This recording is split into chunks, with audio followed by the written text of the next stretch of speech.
Hey guys, Greg and Stacy here with Kzoo Keto, and we are answering your questions. So I'm gonna bounce around a little bit here. Special thanks to Lori though. She was the one that suggested that we do this. So thanks, Lori. We'll make sure to answer all of your questions, but we're gonna kind of sprinkle them through a little bit just so that things don't kind of drawn out a little bit. So question number 1 from Jamie: how did you guys meet, and where did you go for your first date? So we met on Match.com. Match.com. It works. It really did. To be honest, though, she wasn't the first person who I met on Match.com. No. Yeah, no. I think I had like a month that I paid for, and then I was like, I was striking out with people, and so then I paid for a 3-month. Yeah. She borrowed somebody else's cake pan and no, made a cake. It was my cake pan, and I left it there. Oh, that's awkward. But anyway. So yeah, then I paid for a 3-month subscription and met him like 2 weeks later. Yep. And I had a Groupon. I just joined. I actually did eHarmony first. Found somebody who was nice, but not what I was down for, and so I switched gears, went to the other site, and found Stacy. And well, our first date, we went to a pub in the Kzoo area called Shakespeare's. Mm-hmm. We had a very nice conversation and a whole lot of non-keto food. I think we had pretzels and chips and fried green beans and stuff. Yeah. But she dressed very nice. She looked very pretty. And it was one of those things where you just felt like you knew each other. You did. You kind of like felt like you had this conversation before, like kind of going through this process. And literally, and I don't recommend this, guys, because you'll probably scare people, but I think we had 8 dates consecutively in a row. Yep. Like literally the next day we went to another, like, so. Yep. It was a really interesting part because I think it was the time of summer that Stacy didn't have her kid. Yep, because she was with her dad. Yep, and I was very occupied. My kids were very occupied. I had daughters that were in that area, and we'll cover about the kids in a second. But so yeah, that is how we met and had 8 dates consecutively in a row. And at that point, we just kind of couldn't get rid of each other. Carol asks, do you guys do keto, dirty keto, or clean keto? I'd say mostly clean with a little bit of dirty. So we kind of do lazy keto at this point. We started off doing clean keto and tracking everything and all that stuff. Now we've kind of got to the point where keto is fairly easy for us, and we know what we can eat, we know what we can't eat. We're very excited about new things that we can try. Mm-hmm. But generally, it's fairly clean keto. There has been a few times where we've dabbled a little bit with wheat or other things that would be considered dirty keto. We do really steer clear of a lot of the preservatives that are in foods that we try to avoid. You know, MSG. We definitely don't do anything with maltitol, dextrose, maltodextrin. Yep. Always stay clear of all that stuff. And Lucy, where's Ricky? Well, I think it's a squirrel outside. She chases that squirrel all the time. So I'm pretty sure. In the meantime, she's got Odie. Yeah, So Odie. Odie's like another Ricky. So Peg asked us, what has been the biggest surprise doing keto? The fact that I am still doing it. That is a good one. That's a very good one. Like, honestly. Yeah. And that it works. Whoa. Yeah, that it works. I don't know if that's necessarily a surprise, but the fact that it's become so easy is probably a surprise. Mm-hmm. For me, the biggest surprise is that, I was almost 400 pounds. I've lost 130 pounds as of this recording, 35, I think, as of this recording. And I used to be miserable with, a little too much TMI here, guys, but I used to have the most terrible nighttime diarrhea ever. Like, it would literally keep me in the bathroom all night. Mm-hmm. And I would, like, get very little sleep, and I would be exhausted, and, it was terrible. And after doing keto, I have literally I think I've only had diarrhea one time. Yeah. And that was probably a result of some sort of stomach flu or something like that. But literally no IBS. IBS is completely gone. So I think that's one of the benefits that I've reaped as a result of doing this that I didn't expect. Like, I don't know if I had a gluten allergy. I kind of think that might be what it is. I don't know, but or sensitivity. Yeah, sensitivity, something. But that's one of the biggest surprises to me for keto. Yeah, I had a touch of IBS as well, and I have not had any of the issues because it would go back and forth for me. Yeah. I would have the TMI again, loose stools to the, can't even go. Right, and you had your gallbladder taken out, and that's Yes. kind of supposed to generate some of that too. So Yes. But yeah. So she also asked, what type of macros do we use, and have we adjusted them as we lost weight? And the answer to that is, generally at this point, we kind of have a calorie. When we first started, we had a calorie, fat, and protein, carb, like a whole macro list of what we ate. And we kind of get within 5% of each one of those, with a focus on staying under 20 carbs. As we've progressed, as we've both lost over 50 pounds, 75 pounds, we kind of don't really focus so heavily on what the ratios are because our body has become so adapted to being in ketosis that it doesn't really matter that much anymore. We can go over carbs a little bit and it's not going to kick us out like you would in the very beginning. So initially we did keep a very strong track of like all the stuff. We'd try to get within 5%. We'd high five when we got really close, that kind of stuff. Or we'd get real competitive about it. Yeah, or we get really competitive. Like, I'm so much better than you in this because blah, blah, blah, blah, blah. And like, I had this perfect sandwich and it was perfect macros. It was, so we were very competitive. So we had those, and those things worked out really well. And I was always giving Stacy such a hard time about tracking because she stopped tracking first because she got stressed out about it.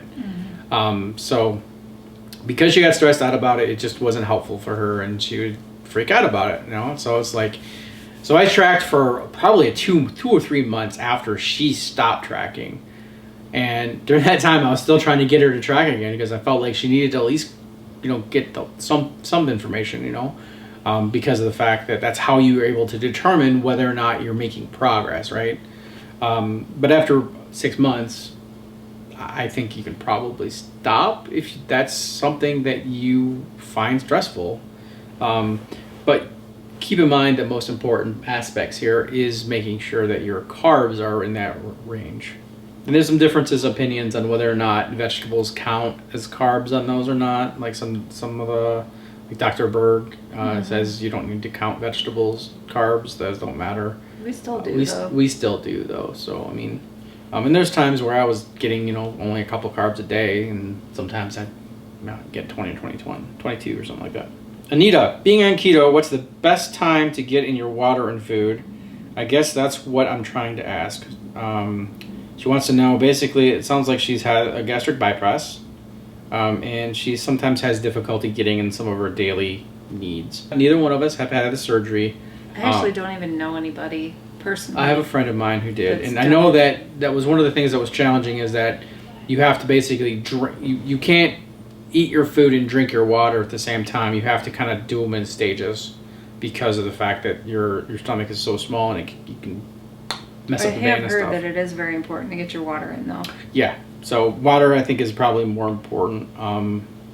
And I think this is a good question in the sense that it also kind of leads to an intermittent fasting, which we'll cover in a few minutes. Julia, I am always curious about your family. We never see your kids. How many kitties do you guys have, and do they like eating keto? I have 4 kids. I have 2 adult daughters. One is 26. She lives in the basement. She pays rent. The other one is 23. She's also doing keto. She's also just doing keto. She's just started doing keto this year, and she's having really good success. I'm super proud of her. And my other daughter, it's definitely not keto, but she's super skinny, and she just recently bought a house, so that's super exciting. She's 23 and doing great. My 2 teenage boys, I have a 17-year-old, he's going to be 18 this year, and going to college in a couple of months actually. In a couple months, yep. And then my younger son is 16. He just turned 16 last month. So, and to answer your question, is Erilyn is now keto, so that's the oldest. Emily is my younger daughter, and she's proud of me. She's very happy. She's glad to see her dad doing better and feeling better. But she doesn't really need something like that. She doesn't really think about that in that sense. And I think Mason is the most adaptable because, like, he doesn't care. As long as you make him food. As long as you provide him food, he'll eat it. If he doesn't like it, he'll make his own food, maybe. Unless he can get Adam to do it. Unless he can get Adam, who is the youngest. Adam, oftentimes will take care of his brother when it comes to food and stuff, but is probably the one that has the most difficult time with us doing keto. Mm-hmm. Because every time he comes downstairs and he's like, are we making dinner tonight, or am I fending for myself? Two reasons for that. One is because sometimes Stacy and I just won't eat dinner because we don't feel the need to be eaten. We are full. We don't really need food. And then other times, it's because we are making something weird. Yeah. Right? Weird according to him. Yeah. So we eat tacos a lot. And tonight we literally, Stacy made tacos. And the question is like, why are the tacos in the pressure cooker? Because we had frozen beef. Like, what is going on? Why is this strange? This is a little weird. Yeah, I was cracking up. So, yes. And then I have the youngest. I only have one. And that's Morgan. And I think all the kids have been in a video at some point or another, except for Emily. And that's because she doesn't live here. Yeah. But I have Morgan. She is 14, going to be 15 in a few months. And she is actually also started keto. This is her third stint, I think. Yeah, Erlen had 3 stints too. Got to the keto fluid, stopped. Yeah, and they both kind of, they have a little bit of a competition or a challenge. They're kind of inspiring each other a little bit, yeah.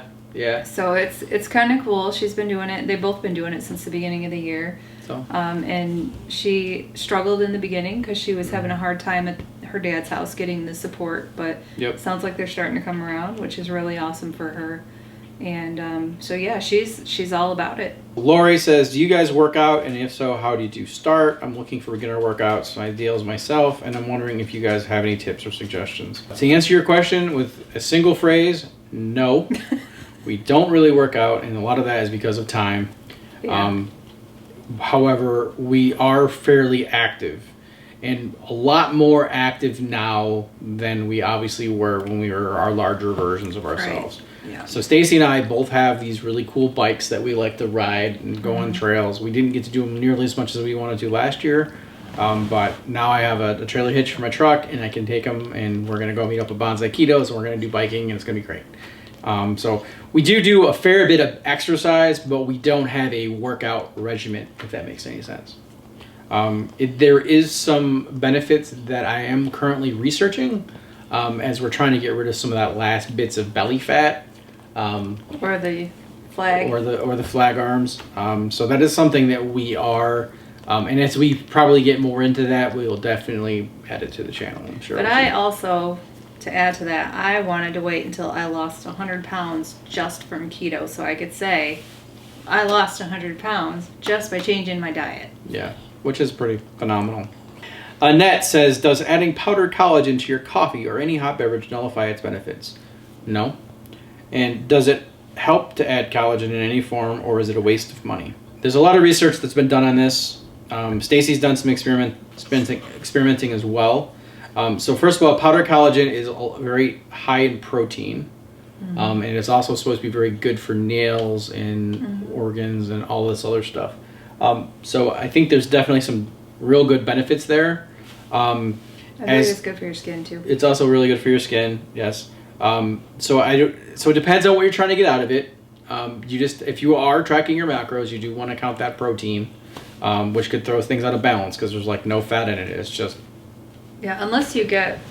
I have one right now that has, and I got it from Costco. It's Oregain, something like that. And it does have MCT oil in it. Yeah. So if you find a blend like that, which might not be a bad thing, it's going to be a lot easier to fit in your macros and stuff. The way that I use it is I will add it to coconut milk, almond milk, macadamia nut milk, whatever I have. The coconut milk is the lowest in carbs. All I've ever used is chocolate, and it's actually really nice. It's kind of like a great dessert. Like if you're not, if you don't want to do like Lily's or any other kind of treat. Who would want to do Lily's? Yeah. That's a great way to like round out your dinner if you want. It's also a good mix of getting some good fats in without having to overstress. Like somebody else asked a question about bulletproof coffee, which I'll answer as well. But that was one of the biggest things that I did, is adding MCT oil and butter to my coffees in the morning really pushed me into the lunchtime when I was first starting. And I still drink bulletproof coffee, and we'll cover that when we get to that question. Kim Does Reselling asks, has your weight loss been steady from the beginning? Have you dealt with any plateaus? Do your recipes cause any stalls or gains, specifically the breads, the chaffles, etc.? And she says she enjoys her stories. Well, thank you very much. I think with most weight loss, when you're losing as much as we are, it's going to be a roller coaster ride. Yeah, it's not a straight. It's up, down, up, down, up, down, up. You know. And sometimes it might arise just a little bit too. Yeah. And sometimes it goes straight across for a little bit. Right. Yeah, and I think that's some of the parts that really frustrates people, is that if we're to the point now that if it starts going straight across for a little bit, we don't necessarily lose heart. Like, I'll start experimenting a little bit after a week or two, but generally, like, it's just one of those situations where you kind of have to stick the course.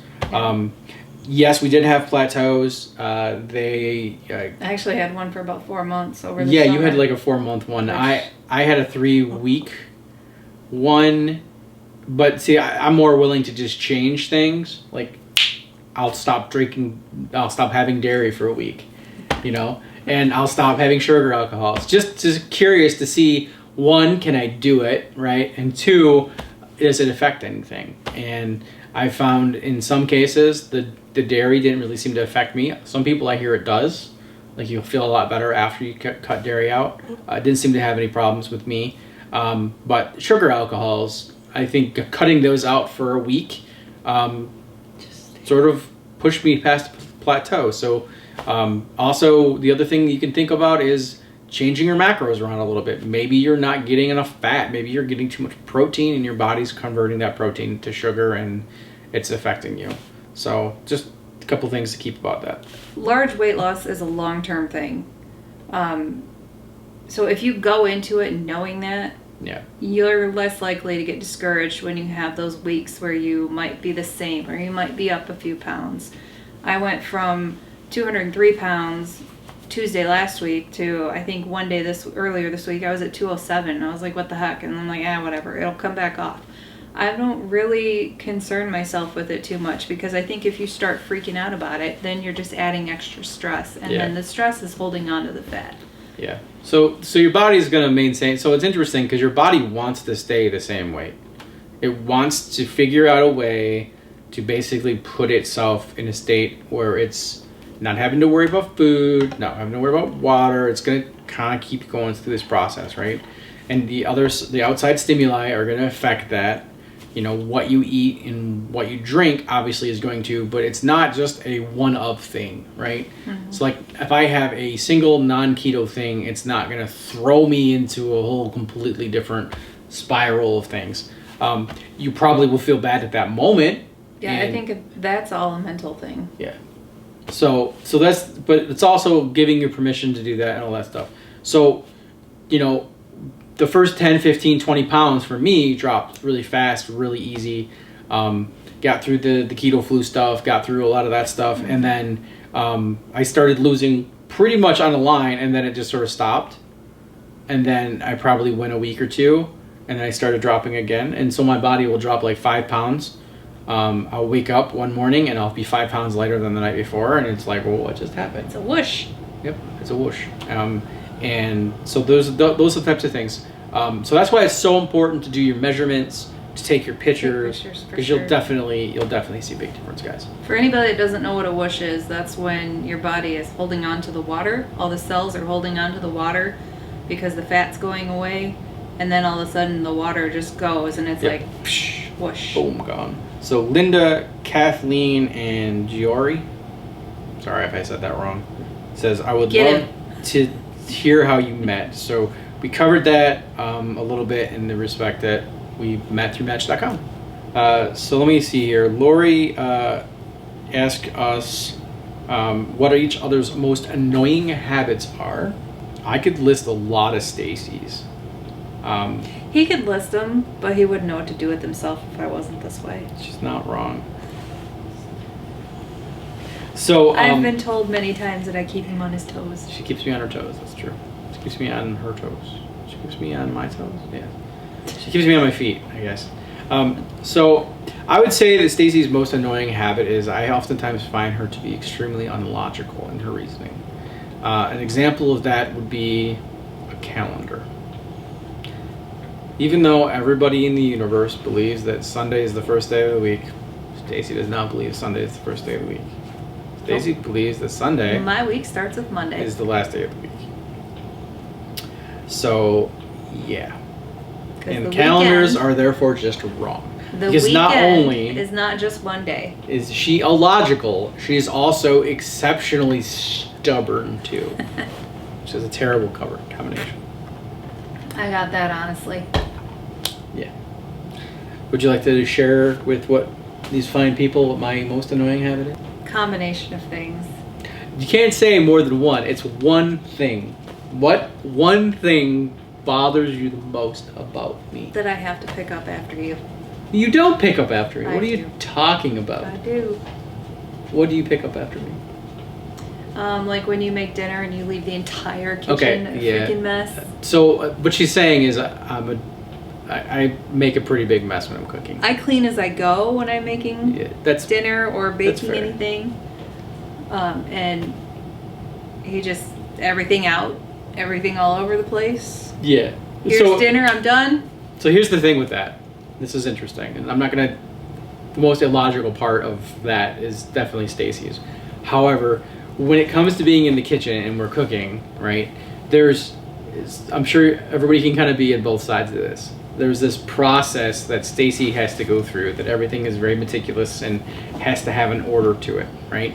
Like, I can't I can't start something else if I'm not finished with this, right? So some of you cooks out there realize that oftentimes when you're making 3 or 4 or 5 dishes that you're making them, you have to be like onto one thing, onto the other thing, onto this thing, onto that thing, and you're kind of bouncing back and forth.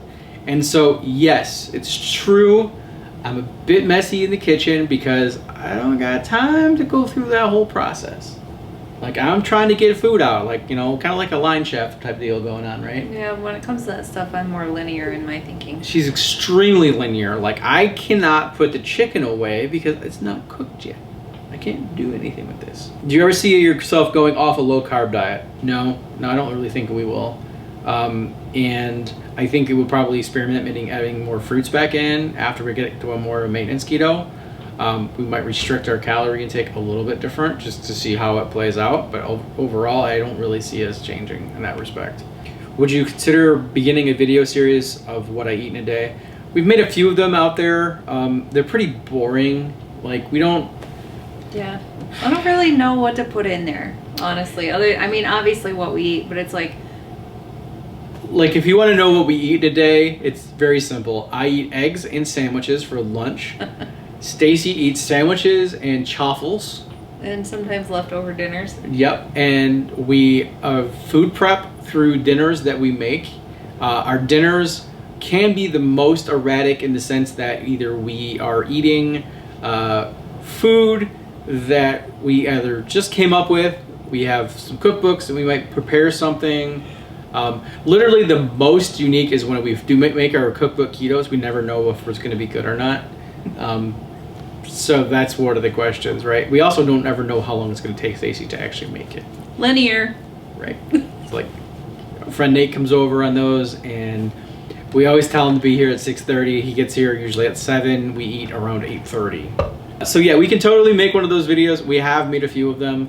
They're just not super interesting to us. I mean, maybe they are to you guys, but you see a sandwich, you can only see a sandwich so many times, right? Yeah. How many times have we been married? So Stacy and I have both been married one time by our exes, who we have our children with. Occupation. So I am a computer engineer. I work from home most of the time. My company does consulting for other businesses that need IT support. That's what I do. Stacy works in HRA. I work for a third-party benefits company that provides benefit administration to other companies. So. And she's currently part-time now. So Yes. there was a video that she was quitting, and they basically begged her to stay. So she started working to support some of her team members, but on a part-time basis, so that she could make more videos and do her crafty stuff. Other question is, do we ever have cheat days? It depends on what you mean by cheat, though. It's true. We don't have cheat days in the traditional sense of eating off plan. I've gone off plan one time for New Year's, the year I started keto. Stacy's gone off one time for an Oreo. It was bad situations. It was in both bad. cases. It's bad in both cases. It's kind of scared us to stay on plan all the time. Yeah, we haven't. Neither one of us ever since then has ever. I've thought about it, but I remember that instance, and I remember other things I've heard from other people that have gone off, and I'm like, I don't want to do that. I've kind of given this some serious thought about knocking myself out of ketosis, but then going right back in. Just to see if it would shake things up. Just to see if it shake things up as a diet break type situation. I've seen people do that too. And I think it probably would be a good thing. I think because I don't know that. Well, we're gonna get into something else, but I just don't. The bloat. The bloat does scare you. Yeah, because that's painful. Yeah, there's questions there that would be interesting. It's not like you feed yourself a full face full of sugar, Although it could be an interesting video. It could definitely be an interesting video. Another question: how did I propose? Stacy and I have been together. We're not romantic. Yeah, neither one of us are super romantic. The most romantic thing in our life is the beginning when we started dating each other. The 8 days consecutively was a bit romantic. Yeah, we actually both had a date that Saturday that we both canceled. And we spent the day together instead. Yeah. So, that's about as romantic as we got. So it's pretty romantic for us. We spent it all in the beginning. Yeah, just juice it all up right there. Got it all done. So the proposal process, I teased Stacy for the longest time that I was waiting for her to get me a ring. She never did. Not we can even go to Meijer right now and buy you a silicone one. Not even a fake one on the Cracker Jack. So our marriage. So Stacy and I have been feeling like we've been married for a very long time. Quite some time. Yeah, like it's kind of that. Pretty much since know you each moved other. in. Yeah, pretty much. Like there was a few bumps in the beginning, trying to figure things out. We also own a really small house with all the children. It was rough. He had a townhouse. Yeah, I had a townhouse. I had a house, but it was a very small house because it was just me and my daughter. Yeah. And I had a learning curve when it came to living with that many people. Right. And having that many kids under one roof. So I moved in, we finished her basement and made more living space basically, and it was great, but it's still very small. And so eventually we sold it, moved to another house, one we're in now. But we've literally felt like we've been married for, I'd say 6 months after I moved in. It felt like we had it all figured out, and it was jamming. So how did I propose? To get back to the very beginning, I asked her if she wanted to marry me. I think we were laying in bed. We were talking about our future, of what we were planning on doing. Stacy was talking about how miserable she was at her job and how she wanted to change. I said, if you quit your job, you're not going to have your insurance. We're probably going to have to get married. We paused. We sort of stopped for a second. We turned and looked at each other and kind of did the old shrug thing. Like, yeah, okay, that's what we're going to do. I mean, yeah, it's been on the radar. It just wasn't anything we felt any need to do just yet. So I know that's not necessarily the most popular opinion with some people. Yeah. Our righteousness came in how we feel about one another and that kind of stuff. So what carb intake we try to limit ourselves to? We try to limit ourselves to 20 carbs net per day. Do we count macros? Just carbs at the moment, nothing else.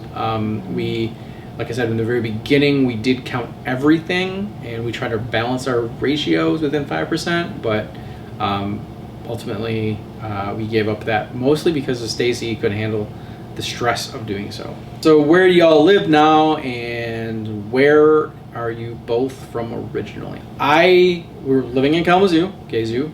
I lived about 20 minutes northwest of here in a small little town called Gobles. And I lived basically right on the Michigan-Indiana state line on the Michigan side, which is about an hour south, almost pretty much straight south. Kind of on the edge of 2 different cities. So address was one city, phone number was the other city, and then I went to school in a completely different city from those 2. So. And eventually, the other side of the road was a different state. Yeah. We were about an hour and a half apart from each other, like when I was a kid and she was a kid. Yeah, and then I moved up here in 2001, and I've lived in this area between Kalamazoo and Portage since then. Cassie, do you drink bulletproof coffee? Yes, I do. She does not drink coffee, period, exclamation point. I did in the beginning. You did this thing called crack coffee, which was mostly almond milk. And vanilla. There's like a splash of coffee. And heavy cream. Like it was nothing to do with No, coffee. it was like 8 ounces of coffee, but then there was also like 8 ounces of almond milk and a few tablespoons of heavy cream, and it had coffee in it. So I absolutely love MCT oil. my bulletproof coffee. It's evolved over the time. So in the beginning, it was I tried this keto coffee maker thing and I put it in there. But literally, the best thing that happened to my bulletproof coffee though was changing the coffee that I drink. Because now I can drink it black, and so I'll do intermittent fasting on Monday, Wednesday, Friday. I'll do normal routine on Tuesdays and Thursdays, and my body seemed to respond very well to that. In the very beginning, I was cutting calories and closing the intermittent fasting gaps, and I was, experiencing those things, and I get to the point where I felt like I was going to be eating 1 time a day, which is okay for some people, but and I was going to have to restrict my calories during that window. And when you're having a family, it's not usually easiest to be able to do that. So I was like, well, I need to try to find some alternative methods to be able to do that. So that's kind of why I went the alternate day intermittent fasting routine, and it's worked very well for me. And I've been able to lose, I think, 40 pounds. I could have probably done it more. I could have probably lost more weight if I'd have been a little bit more every day. But I also feel like that can slow your metabolism down a lot, based on the research I had done. So I decided that I wouldn't do that. I would go to the alternate day intermittent fasting, and that way my metabolism wouldn't slow down quite as much. And it's worked. It's worked great. So yeah, so I put in my bulletproof coffee, Cassie, I put a tablespoon of Kerrygold butter. So I use the salted because salt's good. And I add about a tablespoon of MCT oil to it as well. And oftentimes that'll be my first meal of the day on Tuesdays and Thursdays. Sometimes I will have one as well when I'm eating my lunch after I fasted for the 16 or 18 hours, depending on what I'm doing. Cacao butter. I've never tried the cacao powder, but I do use the butter, like I said. And the other part she said is this isn't a question but a request. Can't come up with a keto version of all these simply nature grain free cookie bites.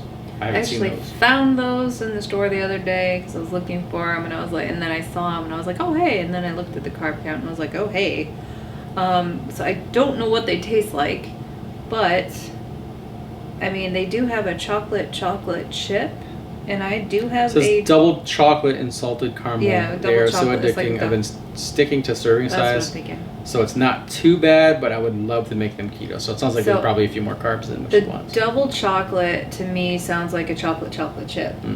And so I have a chocolate fudge brownie type cookie recipe that I've made, and I think if you add chocolate chips to it, which I might have done in the past, I can't remember. I like it better with walnuts in it. Add chocolate chips to it, and they're really, really good.